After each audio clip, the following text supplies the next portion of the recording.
5 kilos chicharong bulaklak.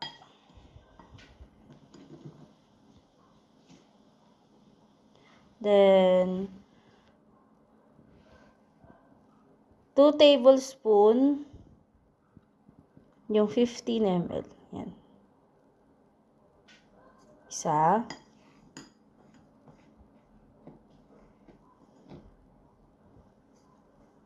Dalawa. Then, lalagyan natin ng tubig sa pressure cooker. Kapantay lang siya ng chicharong bulaklak.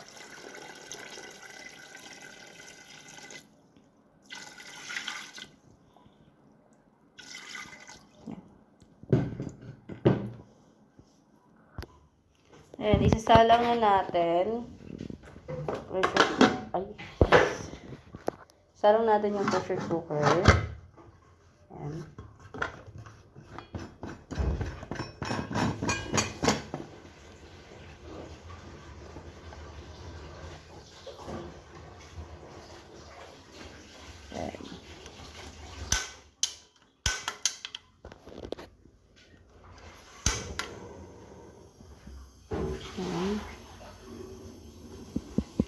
Pag tumunog na po yung pito natin, timer po natin is 10 minutes. Start ng timer 10 minutes pag sumisipol na yung pito. Tapos na yung timer, open na natin yung pressure.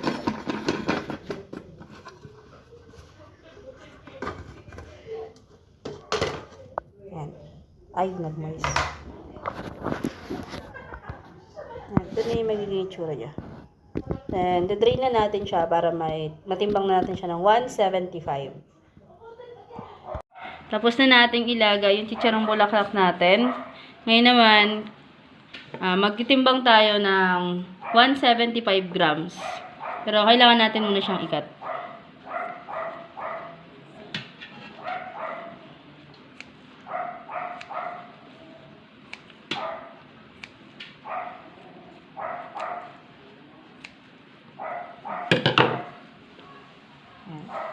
Timbang tayo ng 175.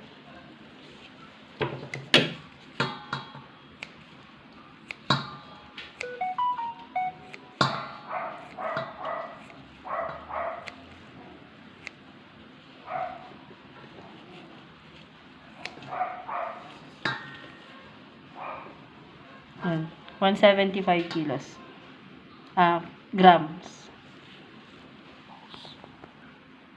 Then, pag natimbang na natin si 175, nalagyan natin ngayon ng itlog at saka ng breadings yung natin. Ikat pa natin para may papasukan yung breadings natin. Para magkaroon ng lasa. Ayan.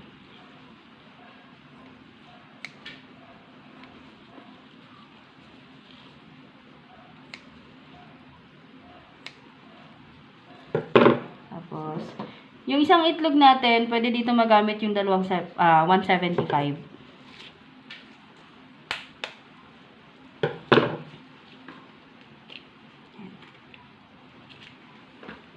Tapos, lalagyan natin ng chichaboy powder.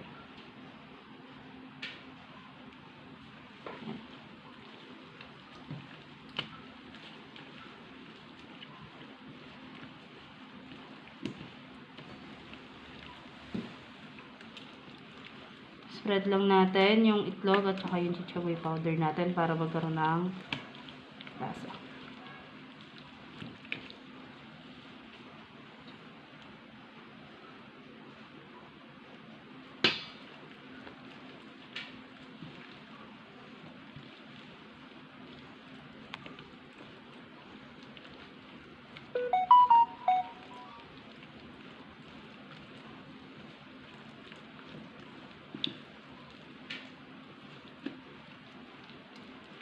And then next, i-deep fry natin. Then yan, i-ano natin sa itlog at saka sa breadings para magkaroon ng lasa yung sa loob.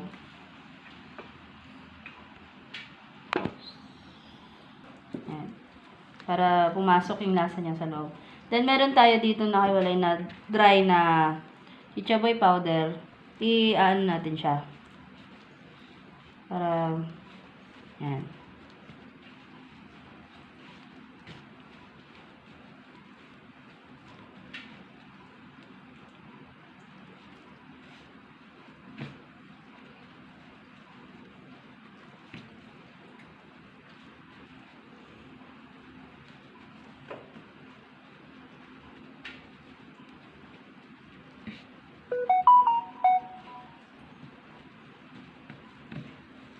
Ito yung 175 na chicharong bulaklak natin.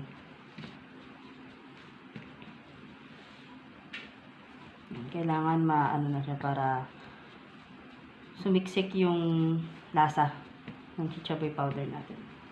Then next natin, tapos ito na yung magiging itsura niya pag na ano natin siya sa chichaboy powder. Yan.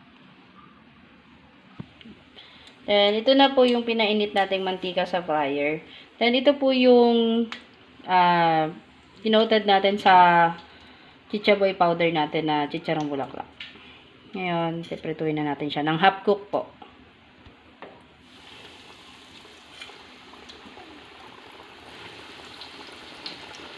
Hanggang sa mag golden brown ng konti lang. Yung half cook lang natin siya para makapag-repack tayo. I-half cook lang po natin yung ating chicharong bulaklak.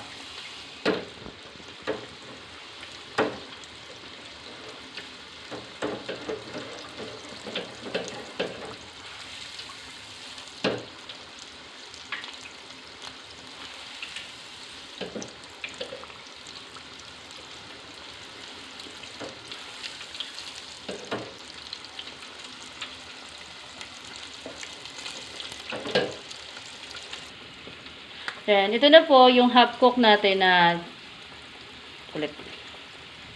yung half cook natin na chicharong bulaklak. Ganito yung magiging itsura niya po pag sa half cook lang natin. Then, pag medyo malamig na po yung ating chicharon, ikakat na po natin siya.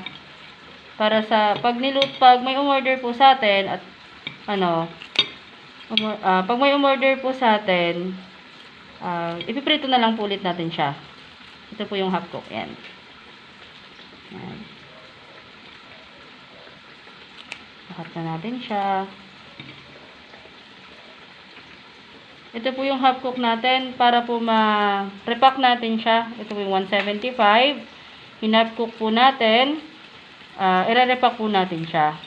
Para just in case na may umorder ng chichaboy, ipiprito na lang po natin ulit. Pero po yung magiging tsura niya.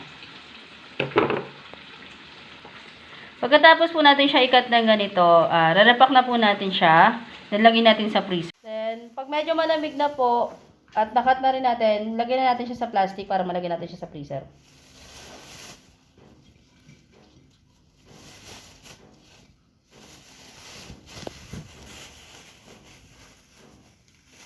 Ito po siya. Then, lagyan natin sa freezer. Pag may umorder, piprituhin na lang po natin. Then, pag may order po sa atin, ito po yung 175 grams natin ng chichaboy na nilagay sa freezer. Sasalang na lang po natin siya para cook well done na po siya.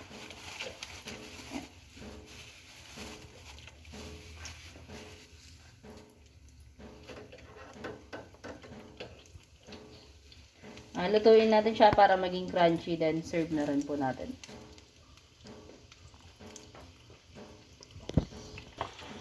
Then, pag ganito na po, luto na yung ating chicharon. Ganito na po, luto na po yung ating chicharong bulaklak.